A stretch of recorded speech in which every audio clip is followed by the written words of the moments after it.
Six Nations. It's a Monday game over here in New Zealand.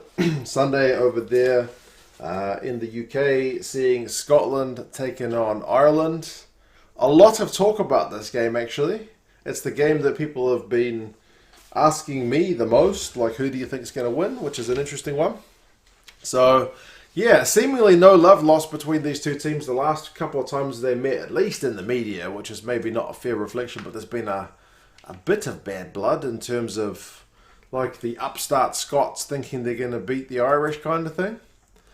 But I don't know, it's a tough one to call. Remember, the Scots have not played for quite some time, with their last game against France being postponed due to COVID outbreak in the French camp. So yeah, they haven't exactly had a game recently, whereas Ireland managed to get their Six Nations back on track with a pretty convincing win over the Italians, but they are 1-2, so they're in third, and the Scots are 1-1 in fifth, but having a game in hand. We'll go over the squads. I'll put them in the description, the recent history between the teams, some of the stats, predictions, and you guys can let me know your thoughts on how this one is going to pan out. The last five, it's gone all Ireland's way. 5-0 in the last 5 games. The most recent one being the Autumn Nations Cup in Dublin, 31 points to 16. But I do note that of the last 5 games, only one of them has been played in Scotland, and that was 2019. That was 22 points to 13, obviously in Ireland's favour as well. If you went back 6 games, you do have a Scottish victory there. So yeah, it's maybe not quite a fair reflection that 3 of them were in Dublin, 1 in Japan and 1 in Scotland. But still, the Irish have had the wood over the Scots. In recent times, the average score over those 5 games being 25-10, so relatively one-sided.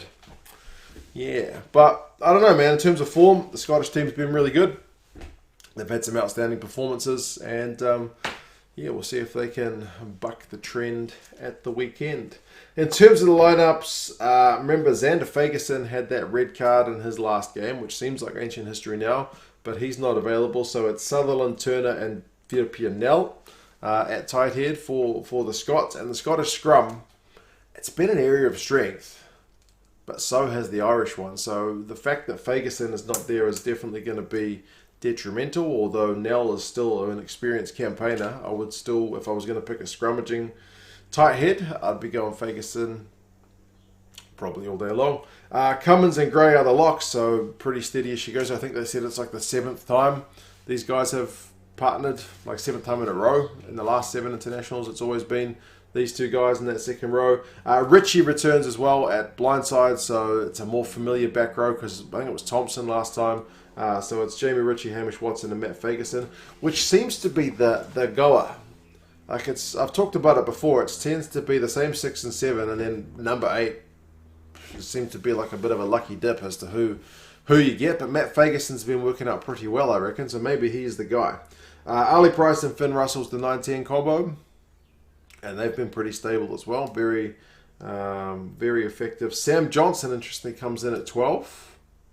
It was Lang last time at 12, and he, I guess, is like maybe serviceable, but wasn't kind of at that level you would expect. Chris Harris, though, has been really good at 13. Duhan van der Merwe is a big unit on the left wing, so they'll be doing well to keep him quiet, because he, as I said, is a bit of a mover.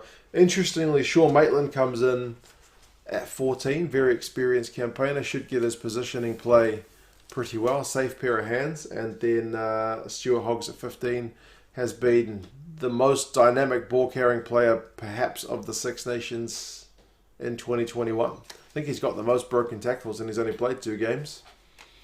Yeah, very, very dangerous. There's a few changes on the bench as well. Still Dave Cherry, but Bhatti and Berghan are there. Gilchrist is also in. Nick Haining is in.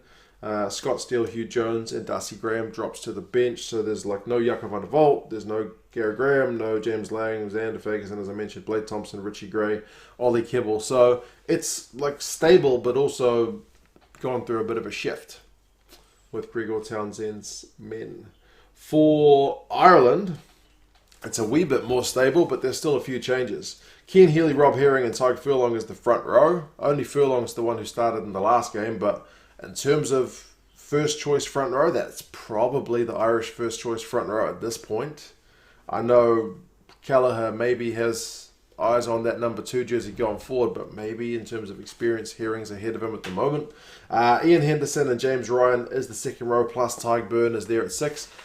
And I think maybe, for what my opinion is worth, that's maybe my preferred way to go about it.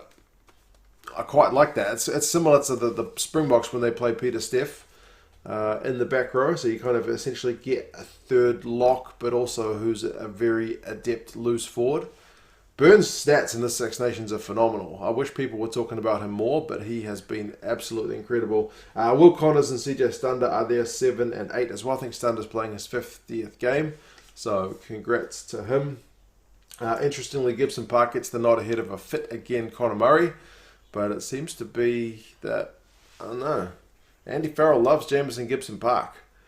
He seems to be a bit of a divisive figure because for us Kiwis, we look at him and go, really, he's your starting test 9, but maybe we haven't seen as much of him as you guys obviously in Ireland when he's been playing for Leinster. Sometimes Leinster, it's hard to tell how good a guy is because the team's generally that good that they make everybody look good. I don't know, but he's quick, and he seems to be Andy Farrell's favourite for the moment. Craig Casey drops out of the 23, which is pretty disappointing, but yeah, he's going with a bit more experience. Speaking of experience, Sexton's your man at 10. Billy Burns is still covering on the bench. It's good to see, though, that Joey Carberry is back fit, starting for Munster. So that's, for Ireland, going forward, very, very good news. Henshaw and Ringrose, same midfield. Ringrose and Henshaw have both been exceptional this Six Nations. I think Ringrose has been one of the better attacking options, at least in the back line. James Lowe still hasn't quite convinced at international level, so a good opportunity for him up against an experienced Shaw Maitland. And Keith Earls, speaking of experience, is back on the right wing. Hugo Keenan is there at fullback. He's been really good. Safe pair of hands at the back. Maybe not quite as impactful as Stuart Hogg in terms of the direct ball and hand stuff, but Keenan's positioning play and his work under the high ball has been exceptional. Not as sexy, but it's equally important.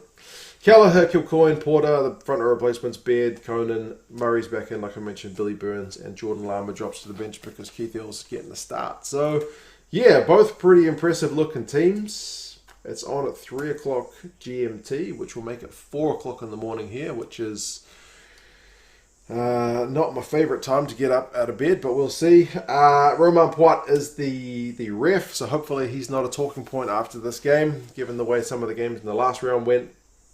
You look at the stats, Ireland are still playing a very kind of possession and control-paced game. They've got the most carries, the most run meters, the second most kick meters in the competition. They've got the most passes. Like, they love the ball. They love controlling teams and dominating teams. But interestingly, like, they've got the most turnovers won by a mile. Like 20 turnovers won in this competition. The next best team is 9. So Ireland both grind you down and then pinch the ball off you. So it's kind of hard because they've got 2 losses and just the 1 win over Italy. So at face value, it looks like they're not very good. But the 2 losses were very close, and on another day, they probably could have won both of them. So they could be 3 from 3, but it's just the way it panned out.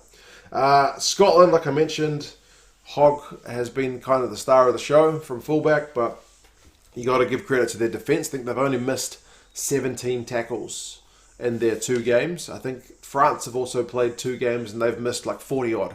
So Scotland's numbers are defensively very, very sound. They're building on a good defence.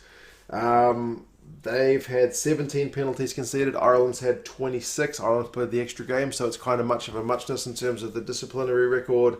But yeah, the scrum time, I think that's going to be a key one. And without Fagerson and without that match time, I wonder if it's advantage Ireland. Because I know it's at Murrayfield, but there's no crowd. So does that kind of even the playing field a bit?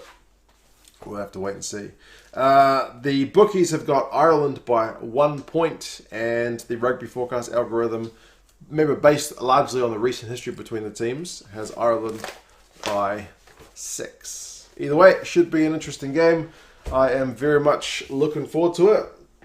You guys let me know your thoughts on how this one's going to pan out. Who are you picking? By how much? Talk to you again soon. See you later.